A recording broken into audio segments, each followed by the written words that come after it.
What's up, you guys? This is Boy Miguel giving you your daily dose of radiation. In today's video, we're covering the main difference between a contrast exam versus a non-contrast exam in X-ray. So to give you some credentials, I am an X-ray tech, been pushing the button for 4 years, night shift,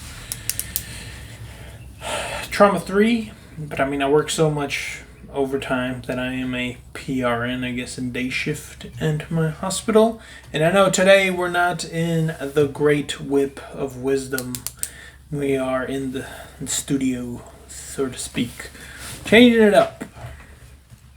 And the rad mobile, we're not in that one. We're just chilling in the studio. So the main difference, I would say, is non-contrast exams include like basic x-rays, your chest, ankle, femur, like basic x-rays that you'll do probably in like an ER. Those are like the most common and simplest, just like non-contrast exams.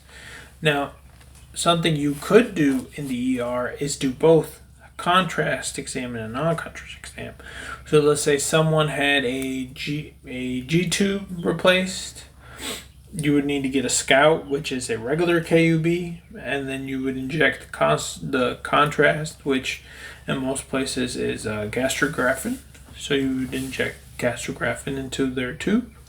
You would insert it through the little, it's hanging out.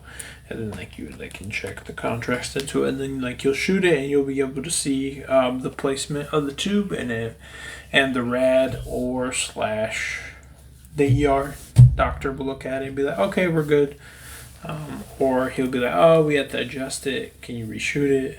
Type of deal. Usually, if you have to reshoot it, most of the time you don't have to inject contrast again because it's already in the system, unless they make you wait so long that the contrast already gone out of the area you're looking at. But most of the time they'll adjust it within 5 to 10 minutes.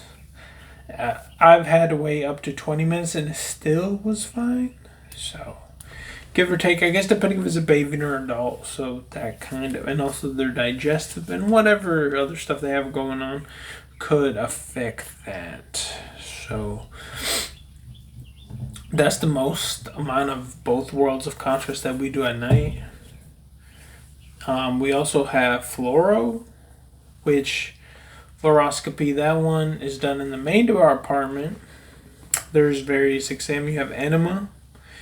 You have air enemas versus contrast enemas, which one is air, one is with barium. So depending, you'll have different stuff. So usually for exams that have to be done with fluoroscopy, there's a more of a longer approach compared to, hey, we're just here to get your chest x-ray. You bring them there, usually they already kind of know what to expect, but usually you give them a little spiel of, hey, so today we're going to do a barium enema. This is what you can expect, sign consent for certain fluoroscopy exams. Or I haven't done it in 4 years, but I think most of those, since it is I know for sure invasive exams, you will have to sign consent forms, and some of the other ones, I think you still do, just because you're doing a bunch of other stuff. I believe you still have to get consent forms and stuff signed, but usually that's already done, or you'll do it in person with the RPA or /rad. So one of those two big dogs have to be with you when you're performing these exams, because they are the ones who are either looking at the pictures or actually reading them, or if you're doing a scouts on, let's say you're doing upper GI, you give them the contrast and all that stuff, and then you kind of do scouts it goes from 15 minutes, 30 minutes to an hour, and then I believe if it's really long, every 2 hours, that will happen. So, and then you just show the picture to the rad or the RPA, whichever situation you're in. And then once it completes itself, You just tell the patient, hey, you may have to go, number one, number two, and make sure you drink a lot of fluids because usually the contrast will absorb a lot of the water that you have in your body, so it'd be very dehydrated. So, different stuff to worry about when you're doing that, and then you have to pay attention to allergic reactions that will happen because of the contrast. But usually, most patients don't.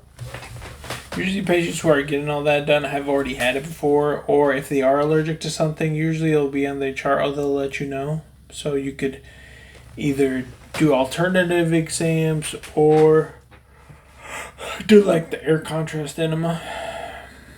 And then, depending where you go, you have like gastrographin, you have barium, you have what other stuff is used in fluoroscopy.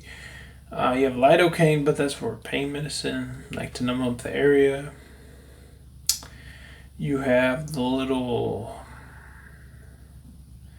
that we call it like the little ones that's like rock pops. I forgot, I can't remember the name, but they're like kind of like to get more like air into your system.